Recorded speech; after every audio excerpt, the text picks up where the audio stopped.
le soleil et l'homme. Ainsi donc, tout se meut, la Terre et les planètes. Et le soleil lui-même, Herschel l'a démontré, s'avance incessamment dans les terres azurées, comme on y voit parfois voyager les comètes. La Terre autour de lui tourne en se réchauffant.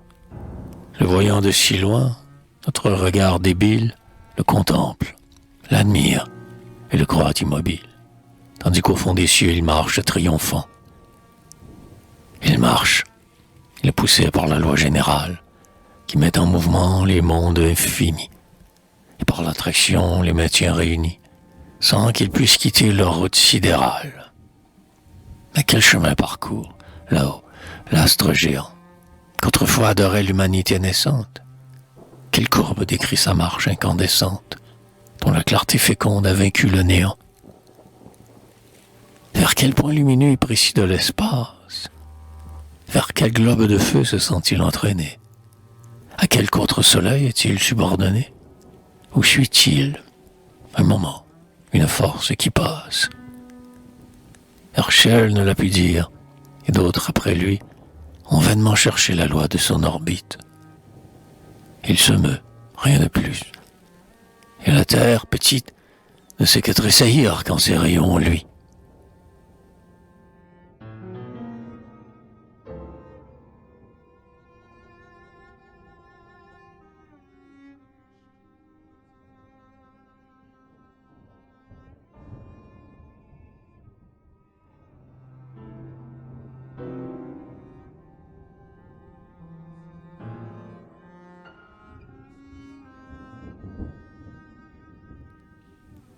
Ô soleil, n'es-tu point, en ta course inconnue, le symbole effrayant de nos tristes destins?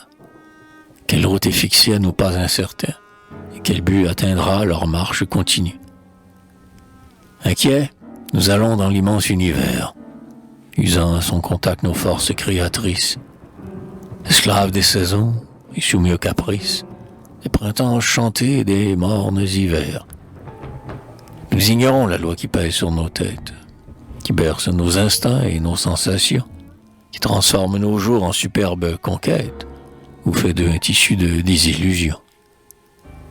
Ah, nul Herschel encore n'a trouvé la formule des mouvements cachés dans le cœur des mortels, soit qu'ils viennent baiser le marbre des autels, et qu'une ardente foi les presse et les stimule, soit qu'ils restent debout, impassibles et froids, sans malédiction comme sans espérance, soit qu'enfin, se drapant dans leur indifférence, ils végètent obscurs sans devoir et sans droit.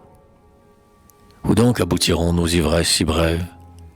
Vers quel astre éclatant s'envolent nos amours? L'idéal entrevu nous échappe toujours, et notre bien suprême est un amas de rêves. Tu brilles, au soleil, de la même clarté qui frissonna longtemps ta première aurore. Tu ne décrois jamais, et tes rayons encore ont de tes premiers feux la douce intensité. Tu gardes sans faiblir l'éternelle jeunesse, et tu restes pour nous l'immuable flambeau, tandis que l'homme, hélas, avant même qu'il naisse, est voué par la mort à la nuit du tombeau.